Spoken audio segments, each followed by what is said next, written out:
My professional journey started in 2013 in the oil and gas industry when I joined General Electric Oil and Gas.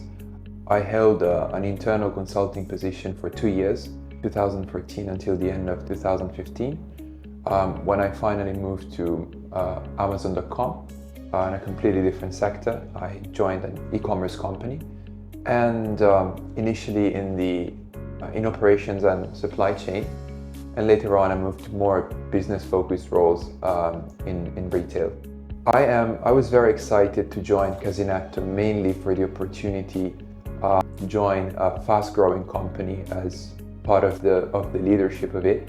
I wanted to see the impact of my decisions, and I just wanted to bring my experience and my knowledge at the service of a very interesting business and in an environment which is fast-paced and to be honest, quite exciting.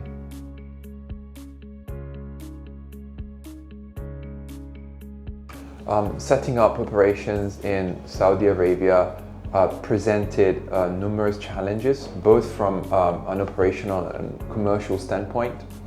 I have to say that commercially, one of the initial hurdles that we faced was that we immediately realized that we were facing like a completely different market than the UAE, and we knew that most of the strategies that we're applying here would not be directly practical and applicable in KSA.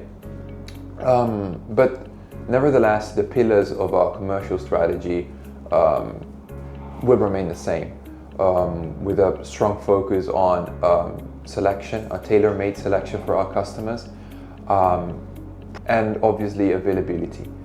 Operationally, I think that one of the main changes and one of the things that we will need to focus on, and one of the first few lessons that we learn, is that we're moving from a basically intracity distribution model.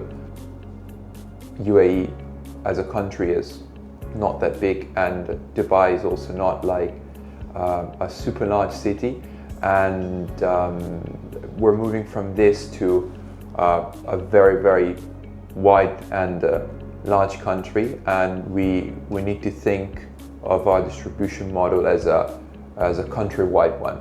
And I think that this is moving forward one of the first few big challenges that we need to tackle if we want to be successful in this market.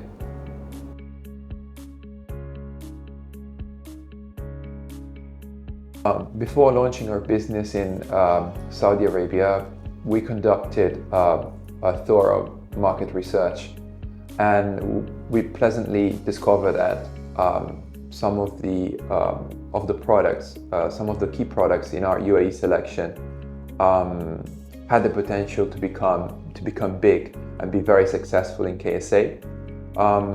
For this reason, we decided to go for this soft launch and focus really on these items that would allow us to have economies of scale and to reach some break-even point in throughput, at least, as fast as possible, just to ensure a solid, sustainable growth for the whole branch. Later on, we will slowly move towards what is probably our core, which is fine dining and niche products. But at the same time, we're very keen to explore this new way of business that is more on commodities and some mass products.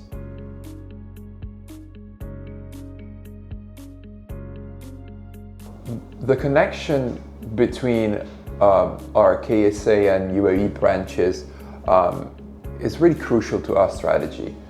In the UAE, we offer a wide selection of over 3,000 products, and we want to make sure that we also had a solid offering in KSA, although that is not feasible from day one.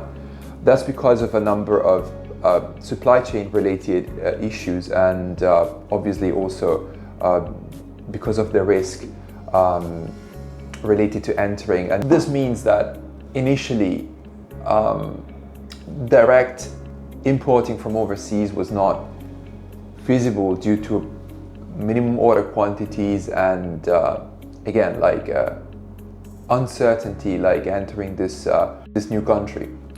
To address this, we decided to transfer quantities from our inventory in the UAE to KSA, allowing a very short lead time and ensuring that we would stock up our shelves, giving us time to gauge the market response without a significant financial risk.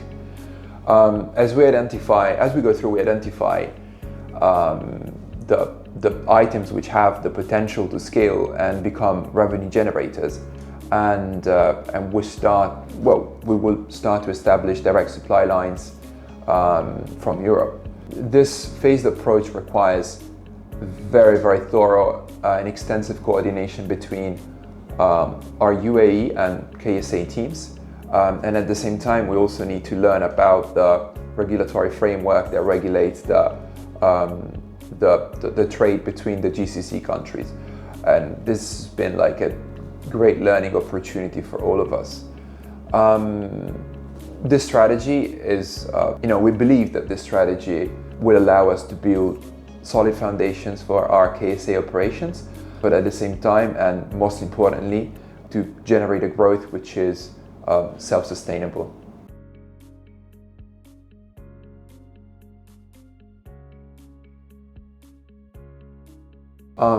In Casinetto, we recognize our strength in the HoReCa business, but we're also aware that we operate in a very dense and competitive market, with many companies ready to step in and seize any opportunity. Our vision, however, is to establish long-term relationships with our customers, and we want to partner with them over the years. And that will be done through various initiatives which are not only service focused. We believe that the key to achieving our goals, our growth goals, lies in actively listening to our customers' needs and work backwards from them and make the implementations to fulfill them. At this time in 2024, we understand that it's not just about service level, the delivery accuracy, for example, traditional KPIs with which the customers monitor their suppliers. But there are a number of things that could be implemented, particularly on the digital side. We should look at, for example, integration with the ordering system of our customers. We should look at digital catalogs. We should give them visibility on our stock levels. All of these things would aim at enhancing our partnership and our relationship with them, and make sure that we would both be successful over the coming years, more in the long term than with spot opportunities.